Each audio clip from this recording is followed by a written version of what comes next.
Welcome to worship with St. Andrew United Church of Christ, and happy Mother's Day. We're so glad that you've joined us today. If Mother's Day this year is a day of celebration and joy for you, enjoy it. Our prayers are with you. You're not alone, and we're glad that you're here. And if Mother's Day this year is a day of grief and struggle for you, our prayers are with you, and you are not alone, and we're glad that you're here. And if Mother's Day this year is a big mix of celebration and grief, joy and struggle, our prayers are with you, and you are not alone, and we're glad that you are here. Mother's Day is a time to celebrate the mothers in our lives, not just in our own family, but all those mothers that we know, the ones that are working hard, especially now. It's a day to celebrate those who have been like mothers to us, and it's a time to give thanks for all the ways in which God is a loving mother. So no matter who you are, or where you are on this life's journey, you are welcome here. And I'm glad you've joined us today. May our worship today begin with prayer. God, our Mother and our Father, we gather to open our hearts to you, trusting that you will welcome us with open arms. We come to worship you, the one who leads us through times of trial, the one who supports us in sorrow and struggle, the one who is beside us when all seems bleak. Holy One, we praise you. Amen.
Today's message of hope is found here in our church nursery. Today's Mother's Day, and it's going to be a hard day for a lot of people. The truth is that Mother's Day is always difficult for many folks, and this year is just more complicated because of the quarantine that has become such a focus of our lives. And so today I'm thinking about all kinds of folks, and I know that you are too. I'm thinking about my own mother, who's living with my father in a retirement facility that we're not allowed to go visit right now because of COVID-19. And I'm thinking about my mother-in-law, who is living still in her home with my father-in-law in another state. And I'm wondering when we'll get to visit with them again. And I'm thinking about my children and my stepchildren, all who are grown up, living on their own, wondering when it will be safe for all of them to gather at our dining room table again. I'm thinking about members of our church and some of my friends who are quarantined with children who are young and demanding so much attention. And I know so many of those moms are questioning their parenting skills, even though they're wonderful moms. I'm thinking contradictory thoughts because I'm thinking about how wonderful it would be if all my children were all living in our home right now. And I'm thinking how thankful I am for empty nest. I'm thinking of all the people I know whose mother has passed away, and I'm thinking of all the mothers I know who have had a child to die. And I'm thinking of folks I know who have had a mother die and who have had a child die recently and couldn't even have a funeral for them, surrounded by loved ones and friends. I'm thinking of all the children who are quarantined right now with parents who are abusing them. I'm thinking of all the women giving birth in hospitals with no visitors allowed and no grandparents coming to the house later to see the newborn. I'm thinking of grandparents and parents everywhere who are missing their children. I'm thinking about mothers I know who are estranged from their children and wondering how that must feel today. I'm thinking about parents who are unemployed and scared about how they will provide for their children. I'm thinking about moms who are incarcerated and are having to depend on someone else to raise their children. I'm thinking about moms who were separated from their children at our borders, and I'm wondering what's happening now.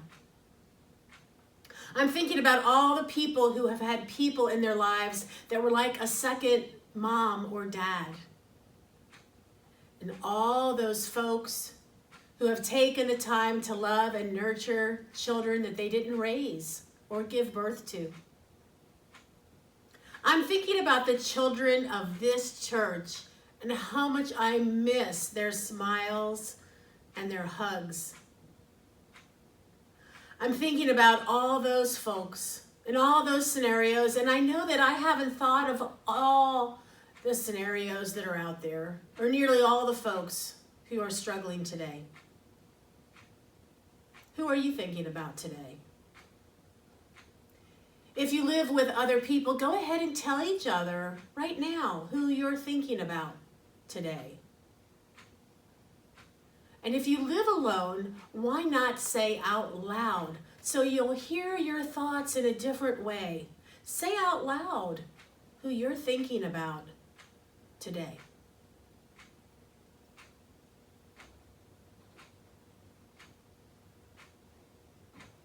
And so where is the message of hope today? I'm standing in the church's nursery because I see the message of hope that is in this place. Here in this place where children have been cared for, diapers changed, rocked to sleep, loved by those most often who are not their parents. This nursery reminds me that this place of community, this church, is where children are loved and nurtured by the whole village. It's where children have been taught about God and Jesus by loving adults who promised at their baptism to help raise them in the Christian faith. This place is a reminder of the call to all of us to offer nurture, a mother's and father's care to all of our children and to one another at any age. This nursery is the place that makes us think of children and how Jesus told us that we needed to become like children to truly experience the kingdom of God. It's a place that reminds me how much I've learned about God from children, my own children, and the children of St. Andrew United Church of Christ, whom I love so much. This place is a message of hope, not because our children are the future of our church, but because they are the church now. Even now, when they aren't able to be here, especially now. To really honor mothers, we need to remember to pray for our children and mothers, all of them, not just our own. And that's how Mother's Day actually began. Anna Jarvis is credited with starting Mother's Day in 1907, but the idea actually began in 1872 because of Julia Ward Howe, who began advocating the creation of a Mother's Day for Peace. In 1872, she had the idea of a Mother's Day for Peace. And many cities observed that all the way up until the turn of the century, where mothers would gather and pray for peace. I find hope in knowing that Julia Ward Howe in 1872 not only was advocating for peace, but she was a mother of 6 children. She could speak 7 languages, and she wrote the well-known hymn, the Battle Hymn of the Republic. I say all that about her not to reinforce the idea that moms need to be superheroes. We've gotten enough of that, right? Not to reinforce the ideas that we need to be multitasking at breakneck speeds. No, that's not why I point out all of her accomplishments. I say all that about her to help us see that in all the tasks that she had, in all the abilities that she had, her focus was to gather mothers together to pray for peace. She believed in prayer, she believed in peace, and she believed in the community coming together for peace. I find hope in that because I too believe in the community coming together, to mother together, to nurture together, and to pray for peace together. Peace as in the absence of war, peace in our relationships, all of our relationships.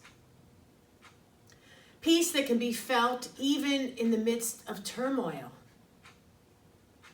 Peace in our hearts. Peace in our minds. Peace that is seen in a small child's face. Peace that is seen in the blowing of the trees and the singing of the birds. The peace of God, which passes all understanding. In the book of Numbers in the Old Testament, also part of the Jewish Torah, God is giving Moses and Aaron a way to bless the Israelites. It's not a way to just bless their own family, but it's a way to bless the entire community. From Numbers chapter 6, verses 24 through 26.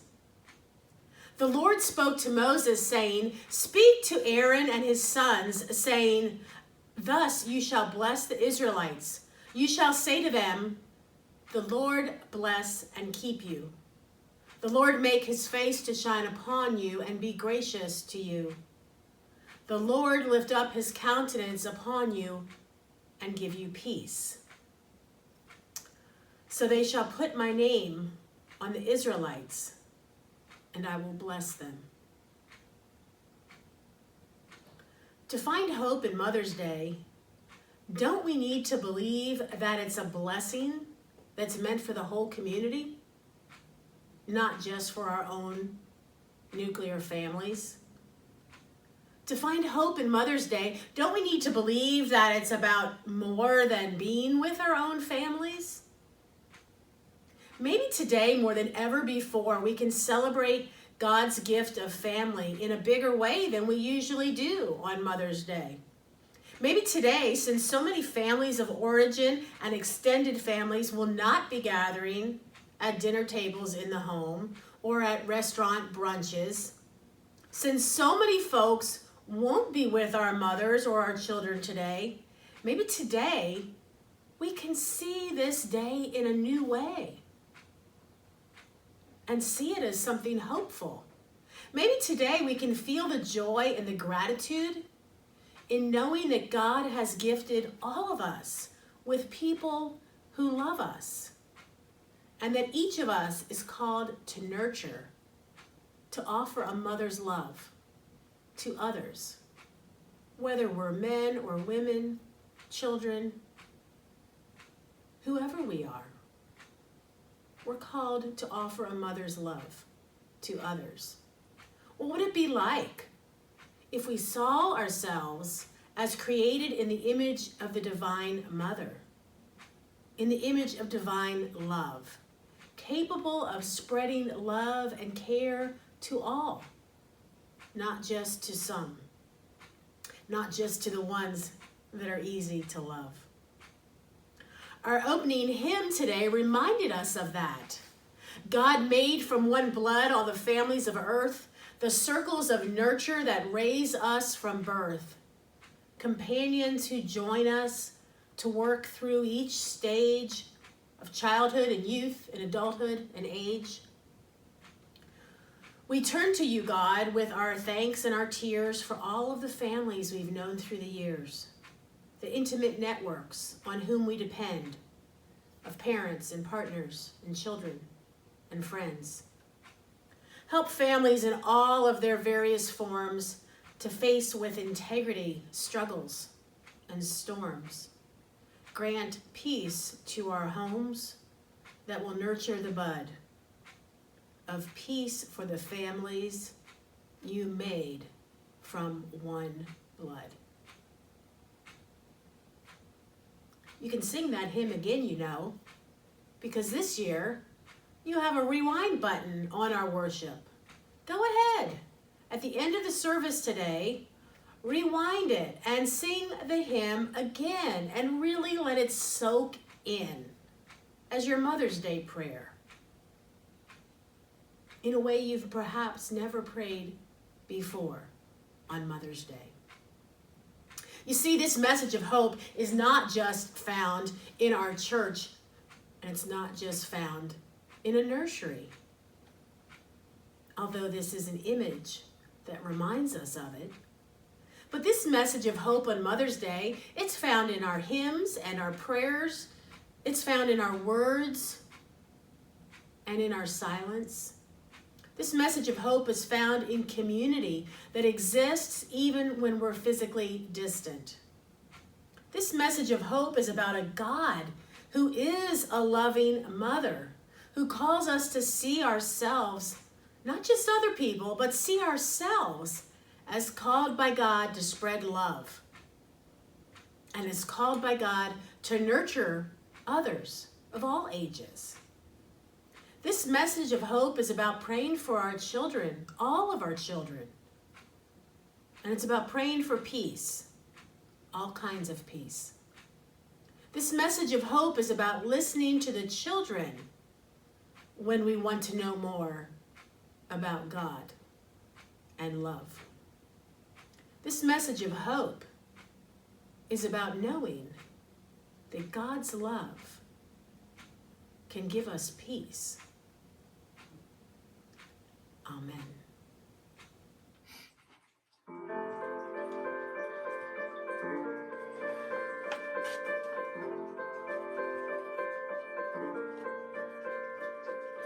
May the love of the Lord rest upon your soul. May God's love dwell with you throughout every day. May the love of the Lord rest upon your soul.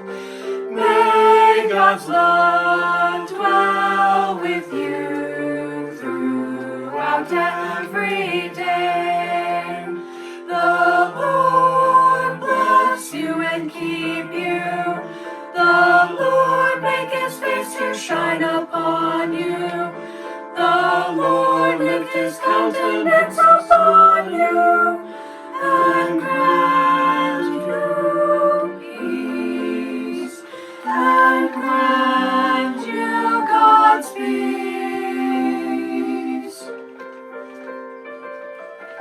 May the love of the Lord rest upon your soul. May God's love dwell with you throughout every day. Amen, amen, amen.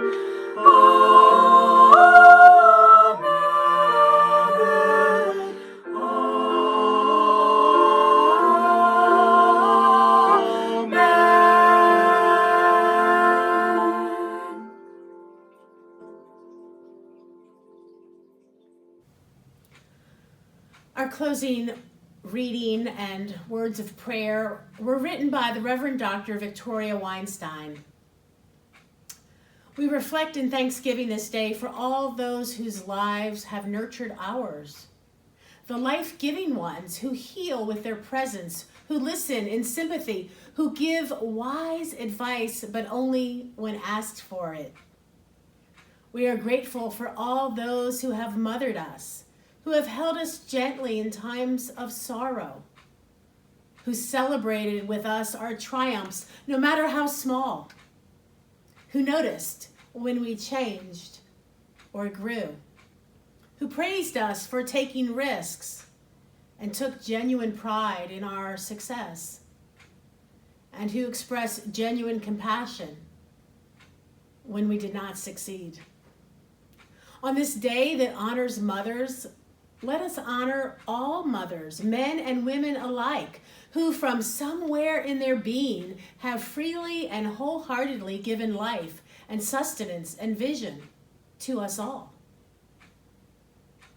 Dear God, Mother, Father of us all, grant us life-giving ways, strength for birthing, and a nurturing spirit, that we may take attentive care of our world, our communities, and those precious beings entrusted to us by biology, or by destiny, or by friendship, fellowship, or fate. Give us the heart of a mother today. Amen.